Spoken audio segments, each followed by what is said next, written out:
Amém? A paz do Senhor. Como vocês estão?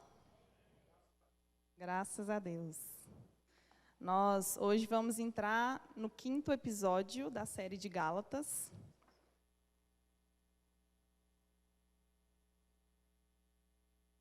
E eu tenho certeza que você será muito edificado nesta noite, como nós já temos sido edificados nos outros episódios. E o meu desejo nessa noite é que você saia daqui com mais fome de Deus ainda. Como assim, né? Porque as coisas de Deus, elas são realmente para confundir. Que você não venha sair daqui saciado, porque aquele que está saciado, ele para de procurar comida. Mas que você venha sair daqui com mais fome de Deus. Que você venha sair daqui procurando mais alimento da parte de Deus para a sua vida, amém? Que não fique só naquilo que eu vou falar nesta noite, mas que você busque ao Senhor lá no seu particular e tenha uma intimidade com Ele. Nós vamos ler hoje alguns versículos, e tudo aquilo que nós formos falar aqui, eu vou estar dentro do capítulo do livro de Gálatas, e vai ser do capítulo 3, vou falar também o capítulo 4, e vai até o capítulo 5, no versículo 7. E eu gostaria que vocês abrissem a Bíblia de vocês, lá em Gálatas 3. Depois vocês já vão lá para Gálatas 4, no capítulo 6. E depois Gálatas 5, no versículo 1.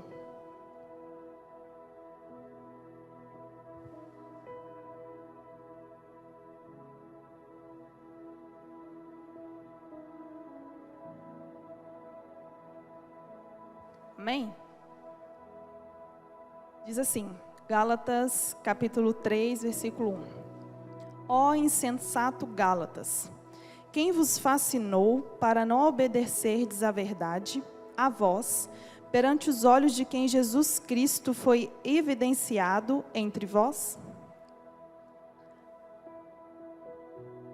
Lá no 4, 6 nos diz assim: E porque sois filhos, Deus enviou aos vossos corações o Espírito do seu Filho, que clama, Abba, Pai. Assim que já não és mais servo, mas filho. E se és filho, és também herdeiro de Deus por Cristo. Agora vamos para o 5. 5:1. Estais, pois, firme na liberdade com que Cristo nos libertou, e não torneis a colocar-vos debaixo do jugo da servidão. Eis que eu, Paulo, vos digo que, se vos deixardes circuncidar, Cristo de nada vos aproveitará. Nós vimos nos primeiros episódios dessa série de Gálatas que Paulo, ele escreve essa carta porque ele havia inicialmente estado com o povo de Gálatas e ele havia ensinado o verdadeiro evangelho de Cristo, que é o evangelho da graça. E Paulo ensina que o evangelho de Cristo, ele inicia obviamente em Cristo e ele termina em Cristo. Não tem obra nenhuma humana para o homem alcançar a sua salvação. Tudo é por meio de Cristo. Tudo foi por meio do sacrifício de Cristo na cruz. E aí se levantam no meio do povo falsos mestres, que estavam ensinando que era preciso o povo cumprir a lei, que era preciso o povo cumprir algumas obras da lei. E isso estavam colocando sobre o povo um fardo muito pesado, porque a Bíblia nos diz que ninguém foi capaz de cumprir a lei. Foi por isso que Cristo se entregou em nosso lugar, porque Cristo foi o único que morreu sem pecado. E o homem, ele não consegue de forma alguma cumprir a lei. Lá em Romanos, eu gosto muito desse versículo, Romanos 3, 23 nos diz que todos pecaram e destituídos e afastados e desligados foram da glória de Deus. Então, todos que vieram do primeiro Adão, do Adão que Deus criou lá no Jardim do Éden, que somos todos nós já nascemos em pecado. O que é isso? Uma criança já nasce em pecado? Na verdade, a criança ela já nasce com a genética espiritual do pecado. Então, todos nós precisamos crer que Cristo morreu na cruz por nós. E aí nós somos justificados por Cristo.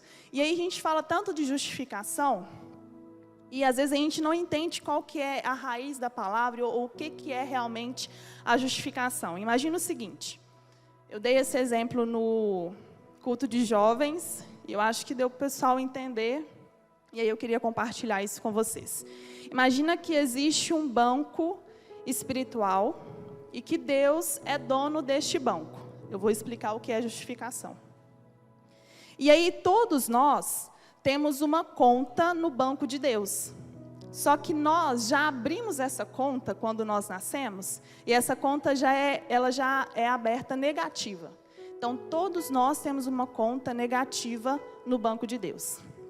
E aí o tempo todo a gente tenta pagar a nossa dívida com Deus. A gente tenta pagar fazendo várias coisas e correndo para vários lados para tentar pagar a dívida que nós temos com Deus e tentar deixar o nosso saldo positivo.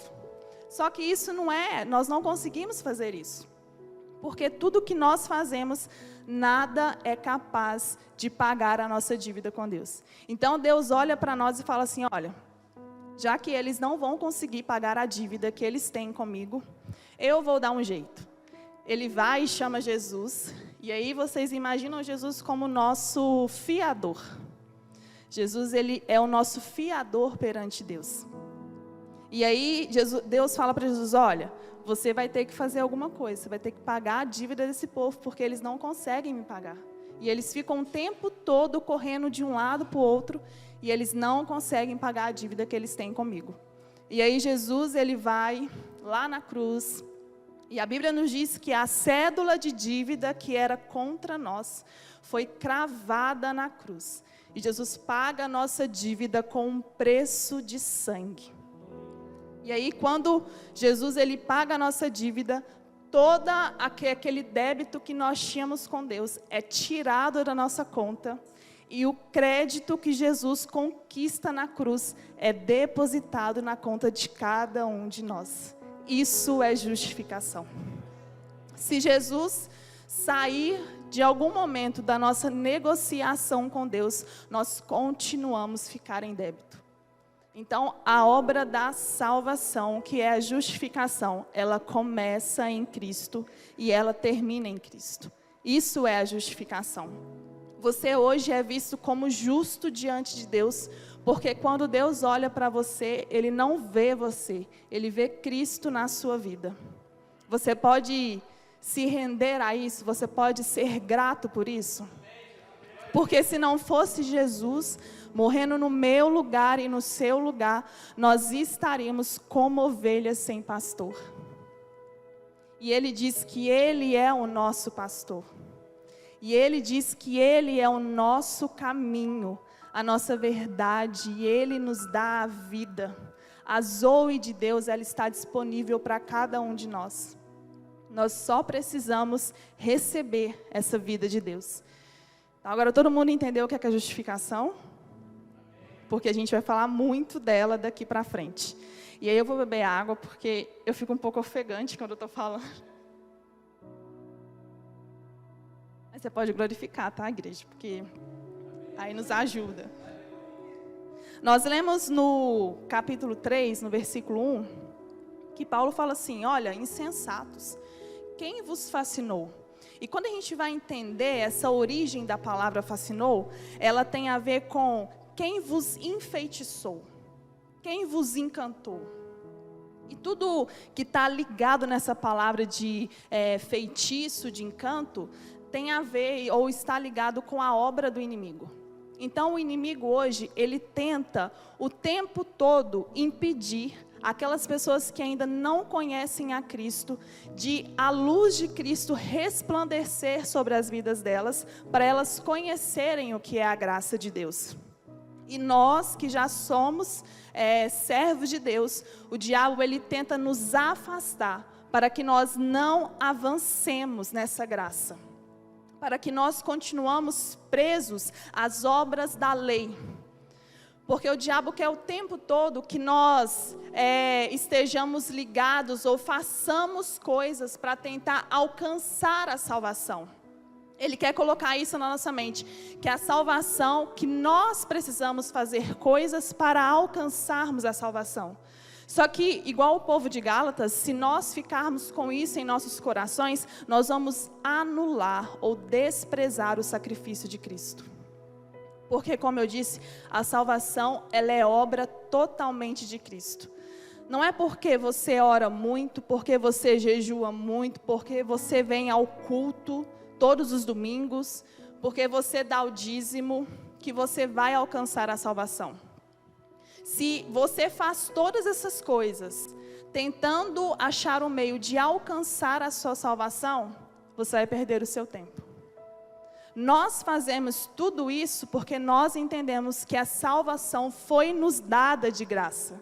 E eu sou grata por isso. Então eu retribuo aquilo que Cristo já fez por mim na cruz. Amém? E aí o povo judaizante estavam se levantando, ensinando ao povo novamente que eles precisavam cumprir as obras da lei. Eles diziam assim, olha, isso que Paulo pregou não tem nada a ver. Porque nós precisamos fazer coisas para alcançar a justificação através das nossas obras, através das nossas forças. Só que a gente precisa entender que o Evangelho, ele não é meramente uma doutrina. Se nós colocarmos isso em nossa mente, que o Evangelho é uma doutrina, nós vamos ficar presos à religiosidade. Porque a religiosidade, ela quer nos fazer pessoas que ficam sempre buscando algo para alcançar alguma coisa. O Evangelho, ele é experiências. O Evangelho não é doutrina. E só quem teve uma experiência com Deus é quem realmente conseguiu ser tocado e teve algo diferente com Deus. E Paulo lembra eles disso. Paulo fala com eles o seguinte, olha, quando eu fui aí pregar para vocês, vocês tiveram uma experiência visível e inquestionável. Eu não falei para vocês que vocês precisavam ser circuncidados. Eu só falei que vocês precisavam de crer. Crer que a graça é suficiente. E quantas vezes nós, no meio da nossa caminhada com Cristo, nós esquecemos das experiências que nós tivemos com Ele. E nós deixamos que as coisas e as doutrinas impostas por homens sufocam a nossa memória. E nós esquecemos daquilo que nós vivemos no particular com Ele. É bem provável que a forma que Paulo fala na sua carta de Gálatas, os Gálatas, eles tenham vivido a mesma experiência que no dia do Pentecostes. O Espírito Santo desceu sobre eles, visivelmente. Eles conseguiram sentir o Espírito Santo de Deus. E Paulo fala para eles, vocês se esqueceram disso? Será que isso foi obra da lei? Ou foi o Espírito Santo que desceu sobre vocês? E nós? Será que nós não conseguimos trazer à memória as experiências particulares que nós tivemos com Deus? E tantas vezes nós ficamos questionando, será que realmente Ele tem um propósito para mim? Será que realmente o Evangelho é isso que todo mundo fala? Eu, por exemplo, se eu for num jogo de futebol, e aí o meu irmãozinho lá do lado está gritando, o time dele fez gol, e ele começa, gol! E isso aí, eu vou ficar olhando para ele assim, meu Deus, o que é que você está sentindo que você não controla, meu querido?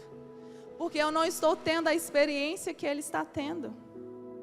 É uma comparação meio boba, mas é uma verdade. O Espírito de Deus, ele é algo tão grande, mas ele é tão pessoal. A forma que ele vai agir na sua vida, Tayane, não é a forma que ele vai agir na minha. E às vezes eu fico querendo ter as mesmas experiências que a Andréia teve. Não, eu quero falar em línguas igual ela fala, porque se eu não falar, o Espírito Santo de Deus não está na minha vida. Ele é um Deus pessoal. E Ele trata com cada um de nós de uma forma. E Paulo está falando isso para eles, olha, vocês tiveram uma experiência. Como é que agora vocês querem voltar para as obras da lei? Como é que agora vocês querem falar que a salvação é pelo aquilo que vocês fazem e não pelo simples fato do que Jesus fez na cruz por vocês? Paulo fala com eles também, olha, vocês não se lembram de Abraão? Abraão, ele recebeu uma promessa. E a promessa era de que Deus iria dar para Abraão uma posteridade. Só que Abraão, ele tinha o que para acreditar? Ele já era velho, Sara já era velha. Em que Abraão ia acreditar? Em Romanos 4 nos diz que Abraão, ele creu contra a esperança. Quantas vezes já é difícil crer quando nós temos uma luz no fim do túnel? Imagina quando nem luz nós estamos vendo. E Abraão, ele crê contra a esperança. Ele não crê que ele iria fazer algo, mas ele creu naquele que prometeu uma posteridade para ele. Você não tem que crer nas suas forças, porque eu posso fazer, porque eu sei fazer, porque eu dou conta de fazer. Você tem que crer naquele que te prometeu. Porque aquele que te prometeu é poderoso para fazer infinitamente mais do que aquilo que pedimos ou pensamos. Abraão, ele creu que Deus iria dar uma posteridade para ele. E Paulo traz esse exemplo nesses capítulos que eu falei para os irmãos, porque Abraão, ele viveu antes da lei. A lei foi dada só 430 anos depois de Abraão. E aí a gente fica pensando assim, nossa, mas Paulo gostava de ficar falando de lei, né? Mas é porque o povo naquela época gostava disso. O povo gostava de provar para eles. Tem que provar, tem que me levar lá nas escrituras. E às vezes nós nem somos muito assim, né? Nós acreditamos muito no que é dito, no que o pastor fala. E nós não buscamos a experiência e realmente ler para ver se é aquilo que está na Bíblia. Então nós também podemos aprender algumas coisas com eles. E aí é por isso que Paulo fala com eles sobre Abraão. Porque Abraão creu antes da lei. E isso lhe foi imputado como justiça. Abraão foi feito como justo diante de Deus. E Deus faz essa promessa para Abraão de que ele teria uma descendência. Ou que ele teria a descendência. E quando a Bíblia diz a descendência, ela está fazendo referência a Cristo. Ou o descendente. O descendente de Abraão é Cristo. E se nós aceitamos a Cristo e cremos que Ele morreu em nosso lugar, nós também somos participantes da promessa. Você é participante de uma promessa.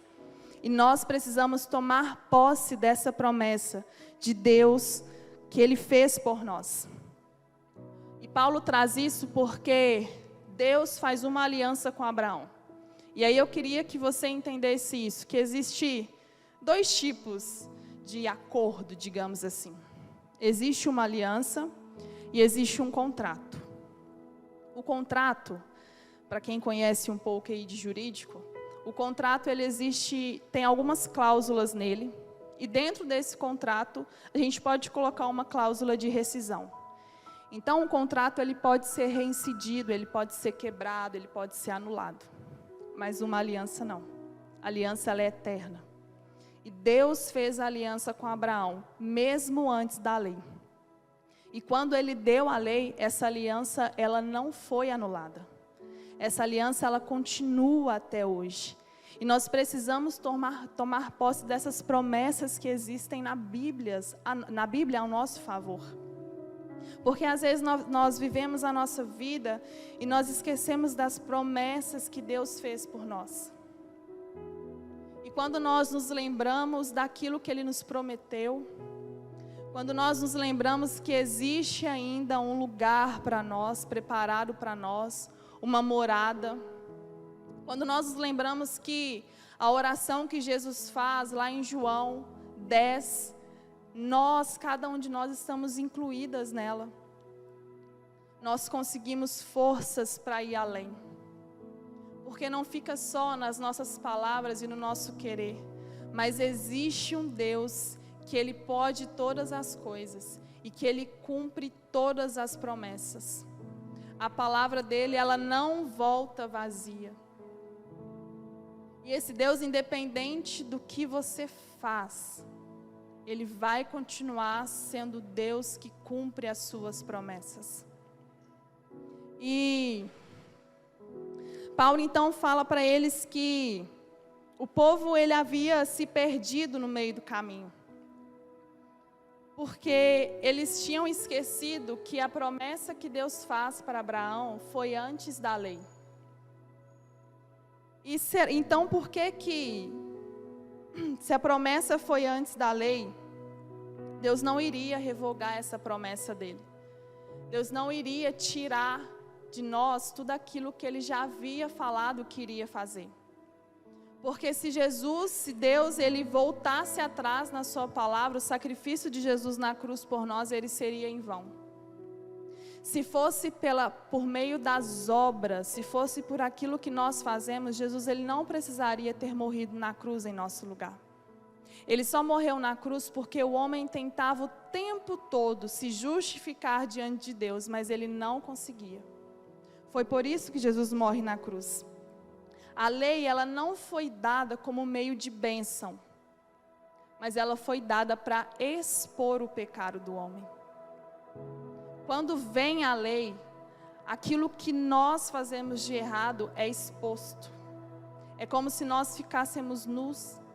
E toda vez que nós lemos na Bíblia, nu está dizendo de pecado, está relacionado ao pecado. Então, se a lei ela não veio para justificar o homem, então para que tem a lei? Para que Deus deu a lei? Se nós vemos que a lei ela não concede salvação e ela nos deixa totalmente nu, então a lei ela nos, digamos assim, ela nos convence de que nós precisamos de Cristo. Porque se por meio da lei eu não consigo cumprir para alcançar a minha salvação, então eu preciso da intervenção de alguém. E esse alguém é Cristo, quando Ele se entrega em nosso lugar.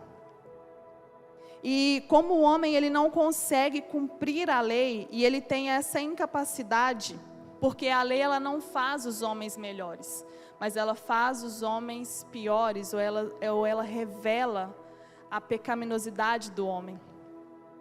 E através da lei, nós entendemos que a promessa de Deus na nossa vida, que é a salvação, ela é indispensável. Nós precisamos de Cristo para sermos salvos. E aí, a gente podia falar de tantas outras coisas, mas não tem como sair disso. Porque o mundo é mau. E a nossa esperança tem que estar em Cristo. E nós precisamos ter em nossos corações o desejo de sermos salvos por Ele. O desejo de continuarmos a andar no caminho que Cristo nos deu. A lei hoje ela é tomada pelo diabo para nos escravizar. Ela é tomada pelo diabo para mostrar que nós não conseguimos de forma alguma alcançar a nossa salvação por meio das nossas obras. E seguir essa lei é voltar a servir a religião. Jesus ele deixa bem claro que ele não é religião. Ele é o caminho.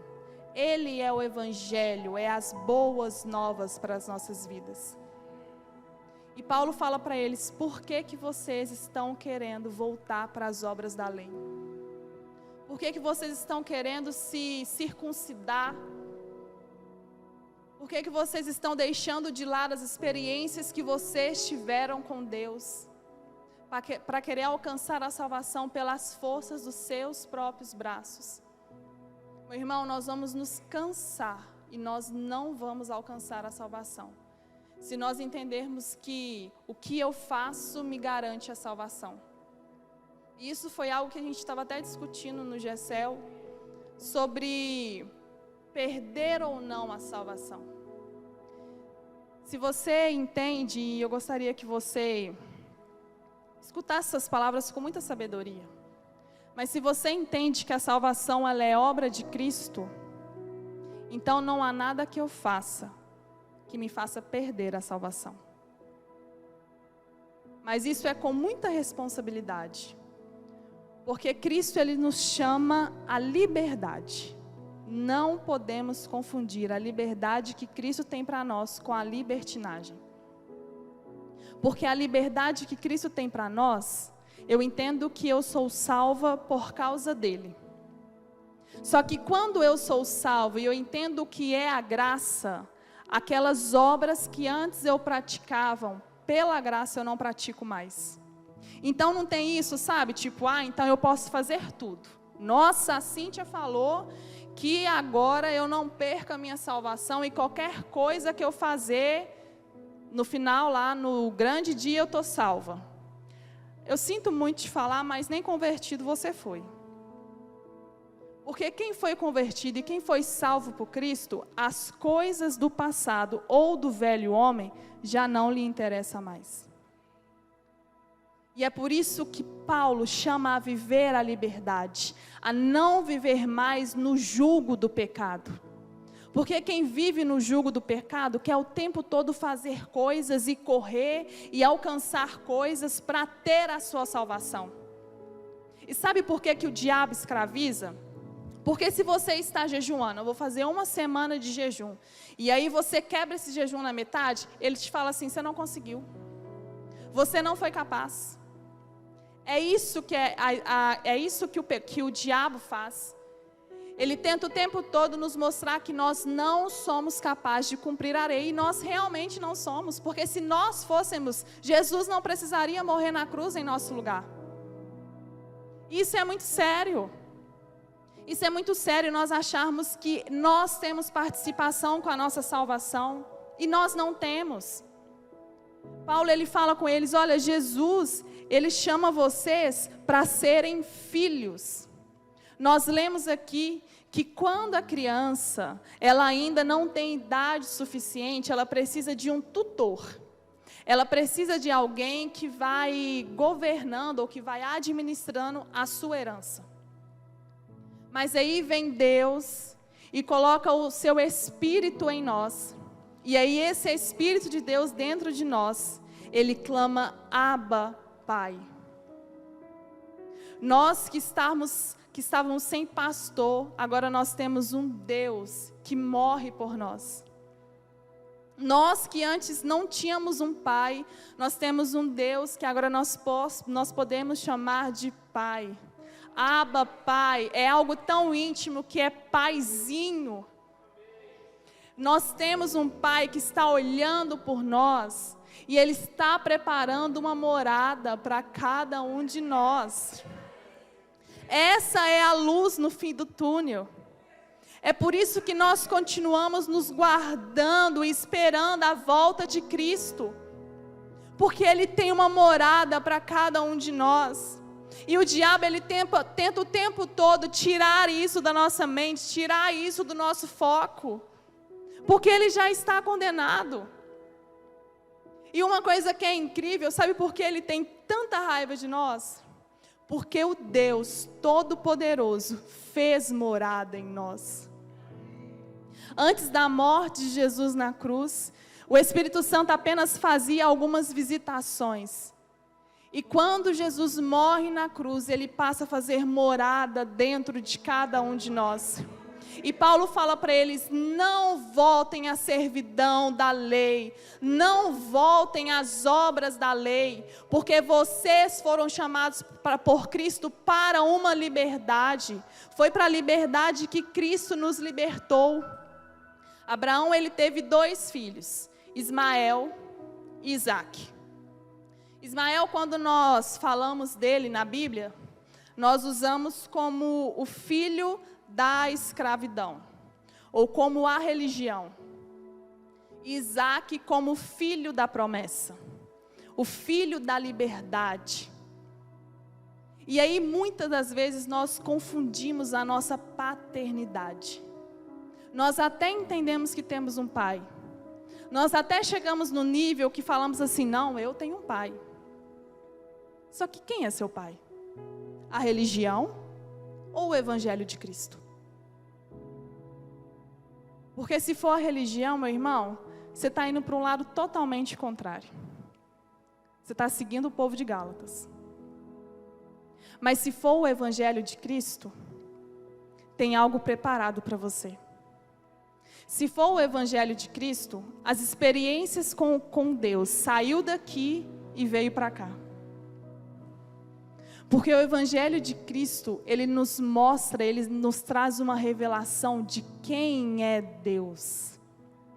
E quando você entende quem é Deus, todas as outras coisas se tornam passageiras. Todas as outras coisas já não têm mais importância, porque você entendeu quem é o seu Pai, porque você entendeu qual é o seu propósito. E Paulo fala com eles: olha, vivam na liberdade. Se antes vocês eram escravos, agora vocês são filhos. Filhos que têm uma herança, filhos que têm uma promessa. Se você sair daqui nesta noite com isso no seu coração, de que eu sou filho, de que existe uma herança para eu desfrutar, você vai sair entendendo a mensagem toda. Porque às vezes a gente prega algumas coisas na Bíblia e a gente fala assim: nossa, tão antigo isso, mas é tão presente nos nossos dias. Porque muitos ainda vivem na escravidão do pecado. Muitos ainda vivem acorrentados pelo pecado e não conseguem se libertar, porque estão tentando com as forças dos seus próprios braços. Mas quando você crê em Cristo, Ele então entra na frente e Ele tira todas as amarrações que o pecado tem sobre a sua vida. É isso que Cristo faz. Ele veio para te dar liberdade. Ele veio para te fazer livre. E essa liberdade é com muita responsabilidade, porque nós não podemos viver de qualquer forma.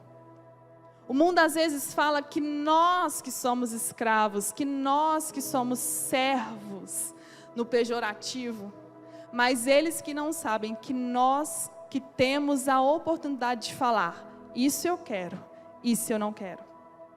Escravos são eles que não conseguem sair, que não conseguem se libertar dos seus pecados de estimações. E aí Paulo fala o seguinte: olha, se você orar, se você jejuar, se você praticar o bem para o seu próximo, isso não vai te fazer alcançar a salvação. Nada disso vai te fazer alcançar a salvação. Mas se você entende, e eu falo novamente, que a salvação é por meio de Cristo, então tudo isso que eu falei, orar, jejuar, fazer o bem ao próximo, você faz como forma de gratidão e como pequeno Cristo que você é. Paulo nos chama a ser imitadores dele, assim como ele é de Cristo. Quando a gente olha para esses homens na Bíblia, a gente acha: nossa, que super-herói foi Paulo. Paulo tinha um poder que ninguém tem. Só que não. Paulo foi um homem como eu e você. A única diferença é que Paulo, ele se comprometeu. E em outras palavras, comprometer com algo é a mesma coisa que crer. Paulo, ele creu que Cristo realmente morreu por ele na cruz. E que hoje ele poderia viver uma vida de liberdade. Quando a gente vive uma vida de liberdade, o pecado em nossa vida, ele começa a ser um acidente de percurso. Agora, quando o pecado na minha vida, ele é cotidianamente, todos os dias eu cometo o mesmo pecado, é duro, mas você ainda não alcançou a liberdade de Cristo. É uma palavra meio dura, né? Tipo, todo mundo fica sério assim. Meu Deus, o que é isso que ela está falando? Mas é o Evangelho. O Evangelho, ele não chama ninguém para o conforto. O Evangelho, ele nos tira da nossa zona de conforto. Se você acha que o Evangelho é muito, é fácil, eu consigo viver o Evangelho de um lado para o outro, você ainda não mergulhou mais fundo. Porque todos os dias que você tem esse relacionamento com Deus, uma coisa sua é tirada. e algo de Deus é depositado em você. Não é que você perde a sua personalidade, mas o seu caráter muda. Personalidade, ela não muda, ela é controlada. Mas o caráter do homem que teve o verdadeiro encontro com Cristo, ele é mudado. O que você fazia e era normal, você passa a não fazer. O que você falava e está tudo bem, isso não tem nada a ver, você passa a ter vergonha só de lembrar do que você fazia. E algo muito sério que Paulo fala, é que ele compara os Gálatas com os Coríntios. E se você for ler Coríntios, e o que Paulo escreve em Coríntios são coisas práticas. Porque o povo de Coríntios, eles cometiam pecados abomináveis. Eles praticavam coisas horríveis.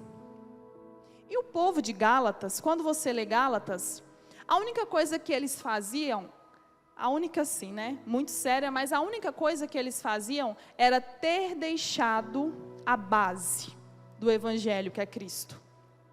E a gente pensa assim, nossa, mas o povo de Coríntios cometia tantos pecados e eles viviam na prática o pecado. O povo de Gálatas, eles estavam simplesmente deixando algumas doutrinas entrar no Evangelho. E Paulo fala que pior era o povo de Gálatas. Porque o povo de Coríntios, nas suas práticas, eles ainda tinham como base o Evangelho de Cristo, eles conseguiam voltar para o Evangelho.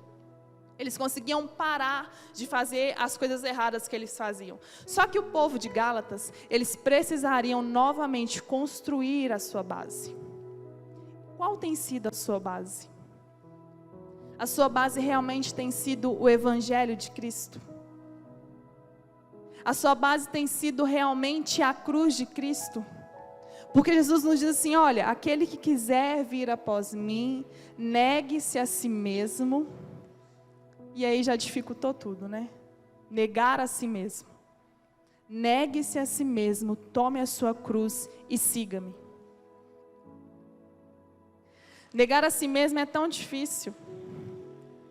Porque é aquilo que eu falei, negar a mim mesmo é eu diminuir todos os dias um pouco de mim e colocar e imprimir Cristo na minha vida.